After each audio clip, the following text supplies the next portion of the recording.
কেমন আছেন সবাই? আই হোপ ভালোই আছেন। আসসালামু আলাইকুম। ভালোই বর্ষা হচ্ছে মোটামুটি। বেরিয়ে পড়লাম, এর মধ্যে কাজ ছিল কিছু, কাজটা সেরে যাচ্ছি। যাই হোক, এই বর্ষার মধ্যে আমরা একটু টায়ারের বিষয়টা নিয়ে একটু আলোচনা করি। টায়ার, বাইকের টায়ার, বাইকের টায়ার হাওয়া কম বা বেশি, হাওয়া কম বা বেশি থাকলে কি ধরনের আমাদের সমস্যা হয়ে থাকতে পারে?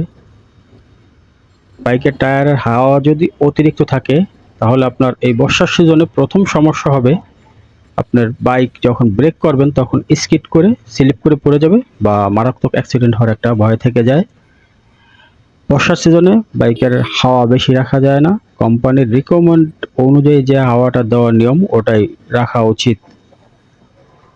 আর বাইকের হাওয়া অতিরিক্ত থাকলে টায়ারের মাঝখানের যে অংশটা আছে ওইটা অতি তাড়াতাড়ি খেয়ে যাবে এবং টায়ারটার আপনার ন্যূনতম একটা থাকে 20,000 বা 25,000 বা 30,000 কিলোমিটার চলার মতো অবস্থা থাকে, ওটা ফুল নষ্ট হয়ে যায়।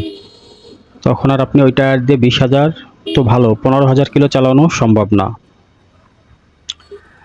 বা বাইকের টায়ারের হাওয়া বেশি থাকলে আরও কিছু প্রবলেম আছে। আপনার টায়ার যদি একটু পুরানো হয় তো যে কোনো সময় টায়ার ব্লাস্ট হয়ে যেতে পারে, কেননা টায়ারের যে একটা হাওয়ার প্রেশার, ওই প্রেশারটা টায়ার যখন নিতে পারবে না তখন আপনার টায়ার যে কোনো সময় বাস্ট হয়ে যেতে পারে।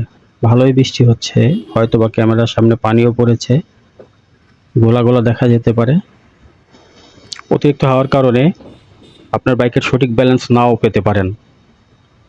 এরপর যদি উঁচু ঢালা একটু রাস্তা হয় তাহলে আপনাকে প্রচণ্ড আকারে ঝাঁকুনি খেতে হবে, যেটা আপনার হয়তো বা মেরুদণ্ডের ব্যথার একটা কারণ হয়ে দাঁড়াতে পারে বা শরীর ব্যথার একটা কারণ হয়ে দাঁড়াতে পারে। আপনি যদি স্পিড ব্রেকারগুলো পার হতে যান তখন আপনাকে মারাত্মক আকারে ধাক্কা খেতে হতে পারে, কারণ আপনার টায়ারের সাথে জোরে আঘাত করবে। কেন টায়ার আপনার যখন হাওয়া যখন কম থাকে তখন আপনার টায়ার একটু সফট থাকে, কিন্তু হাওয়া বেশি থাকার কারণে টায়ার হার্ড হয়ে যায়। এই কারণেই এরপরে আপনি টায়ারের সাথে রাস্তার সাথে ভালো গ্রিপ না মেলার কারণে, হাওয়া বেশি হওয়ার কারণে আপনার রাস্তায় ভালো ব্যালেন্স আপনি পাবেন না। এটাও একটা প্রবলেম। ভালোই বৃষ্টি হচ্ছে, আর কথা বলতে ভালো লাগতেছে না। নেক্সট ডে যদি সময় হয় আপনাদের সাথে এটা নিয়ে আলোচনা করব ইনশাল্লাহ। আজকের মতো গতকালকে আলোচনা করতে গিয়েও বৃষ্টির কারণে আলোচনাটা শেষ করতে পারিনি। যাই হোক, বিষয়টা ছিল আমাদের টায়ারের হাওয়ার বিষয়। তো গতকালকে মোটামুটি হাওয়া বেশি থাকলে কি প্রবলেম হয় সেটা আলোচনা করেছি। এখন বিষয় হচ্ছে হাওয়া যদি কম থাকে তাহলে আপনার কি কি সমস্যা পড়তে হতে পারে। হাওয়া কম থাকলে প্রথম সমস্যা হচ্ছে আপনার বাইকের যে একটা পাওয়ার বা ইঞ্জিনের যে একটা শক্তি সেটা আপনি পরিপূর্ণভাবে পাবেন না।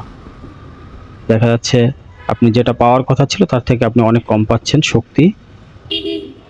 এরপর আপনার দ্বিতীয় প্রবলেম হবে আপনার বাইকের মাইলেজ অনেক কমে যাবে, কারণ আপনার বাইক রানিং করার জন্য যে পরিমাণ শক্তির প্রয়োজন হবে সেটা আপনার ইঞ্জিন দিতে পারবে না, তখন অতিরিক্ত জ্বালানি খেয়ে ফেলবে, আপনার জ্বালানি খরচ বেড়ে যাবে নির্ঘাত। এরপরে আরও একটা সমস্যা আছে, আপনার টায়ারের যখন হাওয়া কম থাকবে তখন বেশি থাকা অবস্থায় যেমন টায়ারের মাঝখানের অংশটা খেয়ে ফেলবে, কম থাকার অবস্থায় তখন দেখা যাবে আপনার টায়ারের দুই পাশ খেয়ে ফেলবে এবং টায়ার ফেটে যেতে পারে। এগুলোই হচ্ছে আপনার মূল প্রবলেম হাওয়া কম থাকলে। এরপরে আপনি যদি যে একটা স্পিড বা একটা গতি পাচ্ছেন, একটা বাইকের একটা নির্দিষ্ট একটা স্পিড আছে বা গতি আছে, ধরেন আপনার বাইকটা 110 কিলোমিটার পার আওয়ার চলতে পারে, তখন আপনার গতিটা কমে আসবে 90 কিলোমিটারে। সঠিক গতি আপনি তুলতে পারবেন না বাইক দিয়ে। আর এর জন্যই কোম্পানির রিকমেন্ড করা একটা টায়ারের, প্রতিটা টায়ারের রিকমেন্ড দেওয়া আছে, ওই অনুযায়ী হাওয়া দেওয়া উচিত, যেটা আপনি এই টায়ারের অংশের এইখানটাতে দেখতে পাবেন আশা করি। তো আমার এই ক্ষুদ্র জ্ঞানে যতটুকু আমি জানতে পেরেছি বা বুঝতে পেরেছি সেটা নিয়ে আপনার সাথে আলোচনা করলাম, যাতে আপনারা একটু উপকৃত হন।